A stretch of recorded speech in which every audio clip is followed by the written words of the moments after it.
ഏവർക്കും നമസ്കാരം. നവഗ്രഹങ്ങളിൽ ലൗകിക സുഖങ്ങൾ, സുഖഭോഗങ്ങൾ, ദാമ്പത്യബന്ധം, പ്രണയബന്ധം, ധനധാന്യ സമൃദ്ധി, വസ്ത്രം, ആഭരണം, സംഗീതം, സാഹിത്യം, സകല കലകൾ എന്നിവയെ എല്ലാം പ്രദാനം ചെയ്യുന്ന ഗ്രഹമാണ് ശുക്രൻ. ആ ശുക്രൻ ഓഗസ്റ്റ് മാസം 25-ാം തീയതി നിലവിൽ സഞ്ചരിക്കുന്ന ചിങ്ങം രാശിയിൽ നിന്നും കന്നി രാശിയിലേക്ക് പ്രവേശിക്കും. തുടർന്ന് സെപ്റ്റംബർ 18-ാം തീയതി വരെയും ശുക്രൻ കന്നിരാശിയിൽ തുടരും. എന്നാൽ കന്നിരാശി എന്നത് ശുക്രന്റെ നീചരാശി ആകുന്നു. നീചരാശിയിൽ ഏതൊരു ഗ്രഹവും ക്ഷീണിതനും ബലഹീനനും ആകുന്നു. അതുകൊണ്ട് തന്നെ തന്റെ നീചരാശിയായ കന്നിയിൽ ശുക്രൻ ഗുണങ്ങളെ അധികം നൽകില്ല. എന്നാൽ ഇവിടെ വ്യാഴം തന്റെ വിശേഷമായ ദൃഷ്ടിയാൽ ശുക്രന്റെ ഈ ക്ഷീണാവസ്ഥയെ ഒട്ടൊക്കെ നീക്കം ചെയ്യുന്നു. നിലവിൽ ഇടവത്തിൽ സഞ്ചരിക്കുന്ന സർവേശ്വരകാരകനായ വ്യാഴത്തിന്റെ വിശേഷാൽ ദൃഷ്ടി 5-ാം ഭാവമായ കന്നിയിൽ പതിക്കുന്നു. വ്യാഴത്തിന്റെ ദൃഷ്ടി എന്നാൽ സൂര്യപ്രകാശം പോലെ ആകുന്നു. ആ ദൃഷ്ടി എവിടെ ചെന്ന് പതിച്ചാലും സൂര്യപ്രകാശം പോലെ ഉണർവും ഓജസ്സും ശക്തിയും പ്രദാനം ചെയ്യുന്നു. അതുകൊണ്ട് തന്നെ ശുക്രന് ബലവും കൈവരുന്നു. കഷ്ടിച്ച് 1 മാസത്തോളം ദൈർഘ്യമുള്ള ശുക്രന്റെ കന്നിരാശിയിൽ ഉള്ള സഞ്ചാരം ചില കൂറുകാർക്ക് ഏറെ നേട്ടങ്ങളും അനുകൂലമായ ഫലങ്ങളും നൽകുമ്പോൾ ചില കൂറുകാർക്ക് ദോഷപ്രദനായി മാറുകയും ചെയ്യുന്നു. ശുക്രന്റെ ഈ രാശിമാറ്റവും സഞ്ചാരവും ഓരോ രാശിജാതരെയും അതിലെ നക്ഷത്രജാതരെയും എങ്ങനെ ബാധിക്കുന്നുവെന്ന് നമുക്ക് കാര്യകാരണസഹിതം വിശകലനം ചെയ്യാം. ആദ്യമായി മേടക്കൂർ. അശ്വതി, ഭരണി, കാർത്തിക, കാൽ എന്നീ നക്ഷത്രങ്ങളാണ് മേടക്കൂറിൽ വരുന്നത്. മേടക്കൂറുകാരുടെ 6-ാം ഭാവത്തിലേക്കാണ് ശുക്രൻ ഓഗസ്റ്റ് മാസം 25-ാം തീയതി പ്രവേശിക്കുക. 6-ാം ഭാവം എന്നത് രോഗം, കടങ്ങൾ, ശത്രുക്കൾ എന്നിവയെ എല്ലാം കുറിക്കുന്ന ഭാവം ആകുന്നു. ശുക്രന് 6-ാം ഭാവം എന്നത് അനിഷ്ടമായ ഭാവം ആകുന്നു. തൽഫലമായി ഈ 6-ാം ഭാവത്തിൽ സഞ്ചരിക്കുന്ന ശുക്രൻ മേടക്കൂറുകാർക്ക് പ്രതികൂലമായ ഫലങ്ങളെ നൽകും.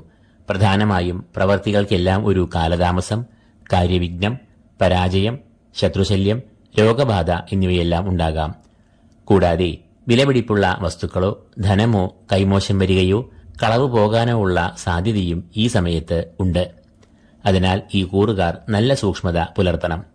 ശുക്രൻ ഈ കൂറുകാരുടെ 7-ാം ഭാവാധിപൻ ആകയാൽ അനിഷ്ടഭാവത്തിലുള്ള ശുക്രസഞ്ചാരം ഇവരുടെ ദാമ്പത്യബന്ധത്തിൽ വിള്ളലുകൾ, അസ്വാരസ്യങ്ങൾ എന്നിവയെ ഉണ്ടാക്കാം. അതിനാൽ ഇവർ വാക്കിൽ നല്ല സംയമനം പാലിക്കുക. എന്നാൽ ഈ കൂറുകാരുടെ ഭാഗ്യാധിപനായ വ്യാഴത്തിന്റെ ദൃഷ്ടി ഉള്ളതിനാൽ ഇവരുടെ ദോഷങ്ങൾ നന്നേ കുറയും. വ്യാഴത്തെയും ശുക്രനെയും ഈ കൂറുകാർ പ്രീതിപ്പെടുത്തേണ്ടതുണ്ട്. മഹാവിഷ്ണുവിനെയും മഹാലക്ഷ്മിയെയും ഇവർ ഭജിക്കുക. രണ്ടാമതായി ഇടവക്കൂർ. കാർത്തിക മുക്കാൽ, രോഹിണി, മകേരം ആദ്യ പകുതി എന്നീ നക്ഷത്രങ്ങളാണ് ഈ കൂറിൽ വരുന്നത്. ഈ കൂറുകാരുടെ 5-ാം ഭാവത്തിലേക്കാണ് ശുക്രൻ പ്രവേശിക്കുക. 5-ാം ഭാവം എന്നത് സന്താനം, വിദ്യ, പഠനം, ഓർമ്മ, ബുദ്ധി എന്നിവയെ എല്ലാം കുറിക്കുന്ന ഭാവം ആകുന്നു. ഇടവക്കൂറുകാരുടെ രാശിയാധിപൻ തന്നെയാണ് ശുക്രൻ. ആ ശുക്രൻ 5-ാം ഭാവത്തിൽ ഈ കൂറുകാർക്ക് ഏറെ അനുകൂലമായ ഫലങ്ങളെ നൽകും. പ്രധാനമായും സന്താനക്ഷേമം, സന്താനങ്ങൾക്ക് വിദ്യാപുരോഗതി, ആരോഗ്യം, കലാസാഹിത്യ രംഗങ്ങളിൽ മുന്നേറ്റം, നേട്ടം, അംഗീകാരം എന്നിവയെ എല്ലാം നൽകും. ഗൃഹത്തിൽ ഏറെ സൗഖ്യം, സന്തോഷം എന്നിവയും ഉണ്ടാകുന്നതാണ്. ധനലാഭം, ഭൂമിലാഭം, ബിസിനസ്സിൽ പുരോഗതി എന്നിവയും ഫലത്തിൽ വരും. ഉദ്യോഗസ്ഥർക്കും ഉദ്യോഗാർത്ഥികൾക്കും ഒരുപോലെ അനുകൂലമായ സമയമാണ് ഇത്. മൂന്നാമതായി മിഥുനക്കൂർ. മകേരം 2-ാം പകുതി, തിരുവാതിര, പുണർദം മുക്കാൽ എന്നീ നക്ഷത്രങ്ങളാണ് ഈ കൂറിൽ വരുന്നത്. ഈ കൂറുകാരുടെ 4-ാം ഭാവത്തിലേക്കാണ് ശുക്രൻ പ്രവേശിക്കുന്നത്. കുടുംബത്തെ കുറിക്കുന്ന ഈ ഭാവത്തിൽ ശുക്രൻ ഏറെ ഗുണാനുഭവങ്ങളെ നൽകും. മാതൃസൗഖ്യം, കുടുംബത്തിൽ ക്ഷേമം, ഐക്യം, സന്തോഷം എന്നിവയെല്ലാം അനുഭവപ്പെടും. വാഹനം വാങ്ങുകയോ വിൽക്കുകയോ ചെയ്യാനുള്ള യോഗവും വന്നുചേരാം. ബന്ധുമിത്രാദികളുമായി ഏറെ നല്ല ബന്ധം ഈ സമയത്ത് പുലർത്തും. സാമ്പത്തികമായ പുരോഗതി, ബിസിനസ്സിൽ വളർച്ച, ലാഭം എന്നിവയും ഉണ്ടാകും. കുടുംബവുമായി ഉല്ലാസയാത്ര, വിനോദയാത്ര എന്നിവയിൽ ഇവർ ഏർപ്പെടും. ഈ കൂറുകാരുടെ ചെലവിന്റെ ഭാവം ആയ 12-ാം ഭാവാധിപൻ ശുക്രൻ ആകയാൽ ആഭരണം, ഗൃഹോപകരണങ്ങൾ എന്നിവ വാങ്ങുന്നതിലേക്ക് ധനം ചെലവഴിക്കും. 4-ാമതായി കർക്കിടകക്കൂർ. പുണർദം കാൽ, പൂയം, ആയില്യം എന്നീ നക്ഷത്രങ്ങളാണ് ഈ കൂറിൽ വരുന്നത്. ഈ കൂറുകാരുടെ 3-ാം ഭാവത്തിലേക്കാണ് ശുക്രൻ പ്രവേശിക്കുക. സഹോദരഭാവം, പരാക്രമഭാവം എന്നിങ്ങനെയെല്ലാം അറിയപ്പെടുന്ന ഈ ഭാവത്തിൽ ശുക്രൻ അനുകൂലമായ ഫലങ്ങൾ നൽകും. സഹോദരഗുണം, ബന്ധുമിത്രാദികളുമായി നല്ല ബന്ധം, സമൂഹത്തിൽ നല്ല പേര്, ശത്രുവിജയം എന്നിവയെല്ലാം ശുക്രൻ മൂന്നാം ഭാവത്തിൽ കൂടി സഞ്ചരിക്കുമ്പോൾ വന്നുചേരുന്ന ഗുണഫലങ്ങൾ ആകുന്നു. കൂടാതെ ശുക്രൻ ഈ കൂറുകാർക്ക് ആത്മവിശ്വാസം, ശൗര്യം, ധൈര്യം എന്നിവയെയും നൽകും. അതുകൊണ്ട് തന്നെ ഏത് പ്രതികൂല സാഹചര്യങ്ങളെയും തരണം ചെയ്യുവാനുള്ള ഒരു ആത്മബലം, മനോബലം എന്നിവ ഇവർക്ക് വന്നുചേരും. തൽഫലമായി ഒരിക്കലും വിജയത്തിൽ എത്തില്ല എന്ന് മുദ്രകുത്തിയ പ്രവർത്തികൾ പോലും ഈ കൂറുകാർ വിജയത്തിലും ലക്ഷ്യത്തിലും എത്തിക്കും. ഔദ്യോഗികമായും കുടുംബപരമായും സാമൂഹികമായും എല്ലാം ഏറെ ഗുണാനുഭവങ്ങൾ, ക്ഷേമം എന്നിവ ഇവർക്ക് വന്നുചേരും. നേതൃഗുണം, പാടവം എന്നിവ ഇവർക്ക് ഏറെ വർദ്ധിക്കുകയും ചെയ്യുന്നതാണ്. അഞ്ചാമതായി ചിങ്ങക്കൂർ, മകം, പൂരം, ഉത്രം, കാൽ എന്നീ നക്ഷത്രങ്ങളാണ് ഈ കൂറിൽ വരുന്നത്. ഈ കൂറുകാരുടെ രണ്ടാം ഭാവത്തിലേക്കാണ് ശുക്രൻ പ്രവേശിക്കുക. ധനം, കുടുംബം, വാക്ക് എന്നിവയെ എല്ലാം സൂചിപ്പിക്കുന്ന ഈ ഭാവത്തിൽ കൂടി ശുക്രൻ സഞ്ചരിക്കുമ്പോൾ അത് വളരെയേറെ അനുകൂലമായ ഫലങ്ങളെ നൽകും. സാമ്പത്തികമായ പ്രതിസന്ധികൾ ഒഴിഞ്ഞ് നിൽക്കും എന്ന് മാത്രമല്ല, വിവിധ സ്രോതസ്സുകളിൽ നിന്നും ധനാഗമം, ധനാഭിവൃദ്ധി, വരുമാനം എന്നിവ ഉണ്ടാകും. ധനനിക്ഷേപങ്ങൾക്ക് ഏറെ അനുയോജ്യമായ സമയമാണ് ഇത്. കുടുംബ ബന്ധങ്ങളിൽ നല്ല സ്നേഹം, ഐക്യം, സമാധാനം എന്നിവയെ എല്ലാം നൽകും. ശുക്രൻ വാക്സ്ഥാനത്തിലൂടെ സഞ്ചരിക്കുന്നതിനാൽ ഈ സമയത്ത് വാക്കുകൾ സൗമ്യം ആകും. കല, സാഹിത്യം, അധ്യാപനം എന്നീ മേഖലകളിൽ ഉള്ളവർക്ക് ഏറെ അനുകൂലമായ സമയമാണ് ഇത്. ശുക്രൻ എന്നത് ഈ കൂറുകാരുടെ 10ാം ഭാവാധിപൻ കൂടിയാകയാൽ ഔദ്യോഗിക രംഗത്തും ഇവർക്ക് അനുകൂലമായ ഫലങ്ങൾ, നേട്ടങ്ങൾ, കർമ്മപുഷ്ടി എന്നിവ ഉണ്ടാകും. ആറാമതായി കന്നിക്കൂർ, ഉത്രം, മുക്കാൽ, അത്തം, ചിത്തിര ആദ്യ പകുതി എന്നീ നക്ഷത്രങ്ങളാണ് ഈ കൂറിൽ വരുന്നത്. കന്നിക്കൂറുകാരുടെ ജന്മത്തിലേക്കാണ് ശുക്രൻ പ്രവേശിക്കുക. ജന്മരാശിയിൽ സഞ്ചരിക്കുന്ന ശുക്രൻ അനുകൂലമായ ഫലങ്ങളെ നൽകും. പ്രധാനമായും ശാരീരികമായ സൗഖ്യം, മാനസികമായ സന്തോഷം, ലൗകികമായ സുഖങ്ങൾ എന്നിവ അനുഭവപ്പെടും. തടസ്സങ്ങൾ, പ്രതിസന്ധികൾ എന്നിവയിൽ നിന്നെല്ലാം മോചനം ലഭിക്കും. ധനപരമായ ഉന്നതി ഉണ്ടാകും. തൊഴിൽ രംഗത്ത് പ്രതിസന്ധികൾ നീങ്ങി കാര്യപുഷ്ടി ഉണ്ടാകും.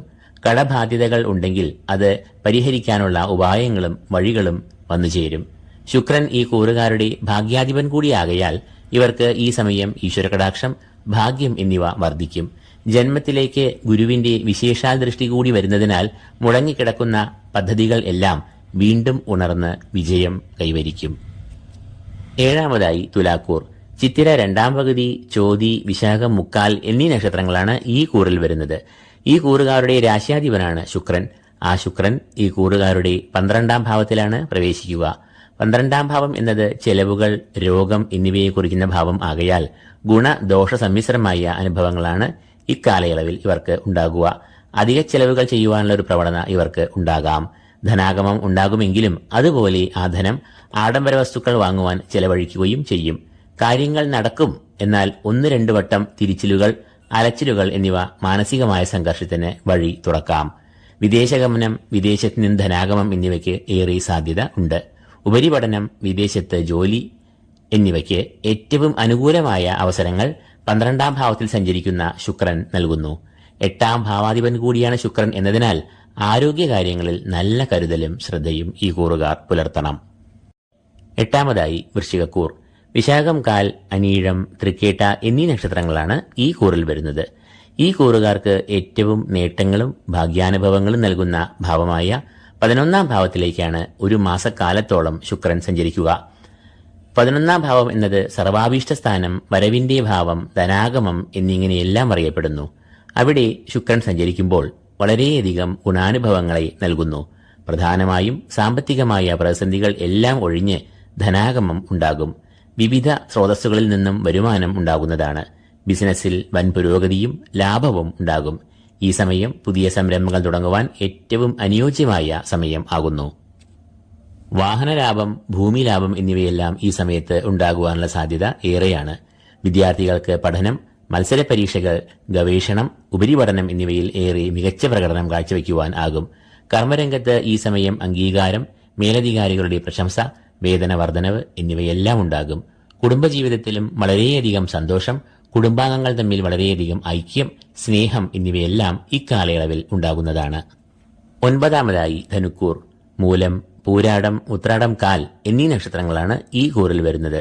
ഈ കൂറുകാരുടെ 10ാം ഭാവത്തിലേക്കാണ് ശുക്രൻ പ്രവേശിക്കുക. കർമ്മഭാവമായ 10ാം ഭാവത്തിൽ കൂടി ശുക്രൻ സഞ്ചരിക്കുമ്പോൾ അത് പൊതുവെ അനുകൂലമായ ഫലങ്ങളെ നൽകുകയില്ല. അതുകൊണ്ട് തന്നെ കർമ്മരംഗത്ത് മാനസികമായ സംഘർഷങ്ങൾ, മേലധികാരികളുടെ അപ്രീതി, ശത്രുക്കൾ, അസൂയാലുക്കൾ, സഹപ്രവർത്തകരുടെ നിസ്സഹകരണം എന്നിവയെല്ലാം ഉണ്ടാകാം. കർമ്മവിഘ്നം, കാലതാമസം, പരാജയം എന്നിവയും ഇക്കാലത്ത് നേരിടാം. കൂടാതെ ഈ സമയത്ത് വാക്തർക്കം, കലഹം, വിവാദം എന്നിവയ്ക്കും സാധ്യത കാണുന്നതിനാൽ ഏറെ സംയമനം ഈ കൂറുകാർ പാലിക്കുക. വ്യാഴദൃഷ്ടി ഉള്ളതിനാൽ ദോഷങ്ങളുടെ കാഠിന്യം കുറയുന്നതാണ്. വിശേഷിച്ച് ഈ കൂറുകാരുടെ അധിപൻ വ്യാഴമാകുമ്പോൾ വ്യാഴദൃഷ്ടി ഇവരുടെ ദോഷങ്ങളെ വളരെയധികം പ്രതിരോധിക്കും. എന്നാൽ ഗ്രഹനിലയിൽ വ്യാഴം പ്രതികൂലനായാൽ ദുരിതങ്ങൾക്ക് കാഠിന്യം ഏറുമെന്നും അറിയുക. അപ്പോൾ വ്യാഴപ്രീതിയും ശുക്രപ്രീതിയും വരുത്തേണ്ടതാകുന്നു. 10-ാമതായി മകരക്കൂർ. ഉത്രാടം മുക്കാൽ, തിരുവോണം, അവിട്ടം ആദ്യ പകുതി എന്നീ നക്ഷത്രങ്ങളാണ് ഈ കൂറിൽ വരുന്നത്. ഈ കൂറുകാരുടെ 9-ാം ഭാവത്തിലേക്കാണ് ശുക്രൻ പ്രവേശിക്കുവാൻ പോകുന്നത്. 9-ാം ഭാവം എന്നത് ഭാഗ്യഭാവം എന്നാണ് അറിയപ്പെടുന്നത്. കൂടാതെ പിതൃപുണ്യം, ഗുരുകടാക്ഷം എന്നിവയും ഈ ഭാവത്തെ കൊണ്ടാണ് ചിന്തിക്കുന്നത്. ശുക്രൻ ഭാഗ്യഭാവത്തിലൂടെ സഞ്ചരിക്കുമ്പോൾ അത് ഭാഗ്യപുഷ്ടിയെ നൽകും. കൂടാതെ ഈശ്വരകടാക്ഷം, പിതൃപുണ്യം, ഗുരുകടാക്ഷം എന്നിവ ഏറെ വർദ്ധിക്കുകയും ചെയ്യും. തൽഫലമായി ഇവർക്ക് ഇക്കാലയളവിൽ അഭീഷ്ടസിദ്ധി, സർവകാര്യ വിജയം എന്നിവ ഉണ്ടാകും. മുടങ്ങിക്കിടന്ന പദ്ധതികൾ എല്ലാം ലക്ഷ്യപ്രാപ്തിയിൽ എത്തും. നറുക്കെടുപ്പ്, ഭാഗ്യക്കുറി, ചിട്ടി, ഷെയർ മാർക്കറ്റ് എന്നിവയിൽ നിന്നും അപ്രതീക്ഷിതമായി ഭാഗ്യം വർഷിക്കുന്ന അനുഭവങ്ങൾ ഉണ്ടാകാം. ഈ കാലയളവിൽ ധാർമ്മികമായ ചിന്തകളും ഈശ്വരവിശ്വാസവും ഏറെ വർദ്ധിക്കുന്നതാണ്. പുതിയ സംരംഭങ്ങൾ, മംഗളകർമ്മങ്ങൾ എന്നിവ ഈ കാലത്ത് ഉണ്ടാകും. ഔദ്യോഗിക രംഗം, ബിസിനസ്, റിയൽ എസ്റ്റേറ്റ് തുടങ്ങിയ മേഖലകൾ, കുടുംബം, പഠനം, ഗവേഷണം എന്നിവയിലെല്ലാം ദൈവത്തിന്റെ ഒരു കയ്യൊപ്പ് ചാർത്തുന്ന കാലയളവാകും ഓഗസ്റ്റ് മാസം 25-ാം തീയതി മുതൽ ഒരു മാസത്തോളം ഈ കൂറുകാർക്ക് ഉണ്ടാകുക എന്ന് ഉറപ്പിച്ചു തന്നെ പറയാം. 11-ാമതായി കുംഭക്കൂർ. അവിട്ടം 2-ാം പകുതി, ചതയം, പൂരോരട്ടാതി മുക്കാൽ എന്നീ നക്ഷത്രങ്ങളാണ് ഈ കൂറിൽ വരുന്നത്. കുംഭക്കൂറുകാരുടെ 8-ാം ഭാവത്തിലേക്കാണ് ശുക്രൻ പ്രവേശിക്കുവാൻ പോകുന്നത്. മറ്റ് ഗ്രഹങ്ങൾ അഷ്ടമത്തിൽ ഏറെ പ്രതികൂലമായ ഫലങ്ങളെ നൽകുമ്പോൾ ശുക്രൻ ഈ ഭാവത്തിൽ ഏറ്റവും നല്ല ഗുണാനുഭവങ്ങളെ നൽകുന്നു. 8-ാം ഭാവത്തിൽ നിൽക്കുന്ന ശുക്രൻ സകല പ്രതിസന്ധികളെയും മറികടക്കുവാനുള്ള മനോബലം നൽകുന്നു. രോഗമുക്തി, ശത്രുനാശം, മാനസികവും ശാരീരികവുമായ സുഖങ്ങൾ എന്നിവയെല്ലാം 8-ലൂടെ സഞ്ചരിക്കുന്ന ശുക്രൻ നൽകുന്ന ഗുണഫലങ്ങൾ ആകുന്നു. സാമ്പത്തികമായ പ്രതിസന്ധികൾ ഒഴിഞ്ഞുപോയി ധനനിലവാരം മെച്ചപ്പെടുന്നു. ദാമ്പത്യ സൗഖ്യം, കുടുംബസൗഖ്യം, ക്ഷേമം, ഐശ്വര്യം എന്നിവയെല്ലാം ശുക്രൻ 8-ാം ഭാവത്തിൽ കൂടി സഞ്ചരിക്കുമ്പോൾ അനുഭവത്തിൽ വരുന്ന ഗുണാനുഭവങ്ങൾ ആകുന്നു. 12-ാമതായി മീനക്കൂർ. പൂരോരട്ടാതികാൽ, ഉത്തരട്ടാതി, രേവതി എന്നീ നക്ഷത്രങ്ങളാണ് ഈ കൂറിൽ വരുന്നത്. മീനക്കൂറുകാരുടെ 7-ാം ഭാവത്തിലേക്കാണ് ശുക്രൻ പ്രവേശിക്കുവാൻ പോകുന്നത്. 7-ാം ഭാവം എന്നതുകൊണ്ട് ദാമ്പത്യം, പ്രണയം, പാർട്ട്ണർഷിപ്പ്, ബിസിനസ്, വിവാഹം എന്നിവയെ എല്ലാം ചിന്തിക്കുന്നു. എന്നാൽ ശുക്രൻ ഈ ഭാവത്തിൽ പ്രതികൂലമായ ഫലങ്ങളെയാണ് നൽകുക. ദാമ്പത്യ ജീവിതത്തിൽ പരസ്പരമായ ഐക്യം, ധാരണ, വിശ്വാസം എന്നിവയ്ക്ക് കോട്ടം തട്ടുവാൻ ഏറെ സാധ്യത ഉണ്ട്. പ്രണയബന്ധങ്ങളിൽ അവിശ്വാസം, വിള്ളലുകൾ എന്നിവ വീഴ്ത്താം. ബിസിനസ്സിൽ പ്രതീക്ഷിച്ച വളർച്ച, ലാഭം എന്നിവ ഉണ്ടാകില്ല. ധനനഷ്ടം ഉണ്ടാകുവാൻ സാധ്യതയുള്ളതിനാൽ ധനവിനിയോഗത്തിൽ നല്ല കരുതൽ പുലർത്തുക. വിശ്വാസയോഗ്യമല്ലാത്ത പദ്ധതികളിൽ ഈ സമയത്ത് ധനം നിക്ഷേപിക്കാതെ ഇരിക്കുക. പുതിയ സംരംഭങ്ങൾ ഒന്നും ഇക്കാലയളവിൽ തുടങ്ങാതെയിരിക്കുന്നതാണ് യുക്തി.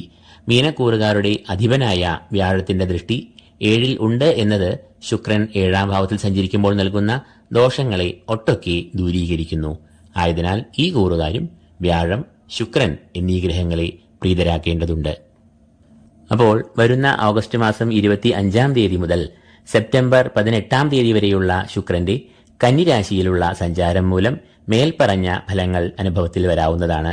ഓരോ വ്യക്തികളുടെയും ഗ്രഹനിലയിലുള്ള ശുക്രന്റെ നില, സ്വക്ഷേത്രബലം, ശുഭ പാപയോഗങ്ങൾ എന്നിവയ്ക്കനുസരിച്ച് പറഞ്ഞ ഫലങ്ങളിൽ വ്യതിയാനം വരാവുന്നതാണ്. ഈ വിവരണം നിങ്ങൾക്ക് പ്രയോജനപ്രദമായി തോന്നുന്നുവെങ്കിൽ ഈ വീഡിയോ ലൈക്ക് ചെയ്യുക, ഷെയർ ചെയ്യുക. കൂടാതെ ഈ ചാനൽ സബ്സ്ക്രൈബ് ചെയ്യാത്തവർ സബ്സ്ക്രൈബ് ചെയ്യുക.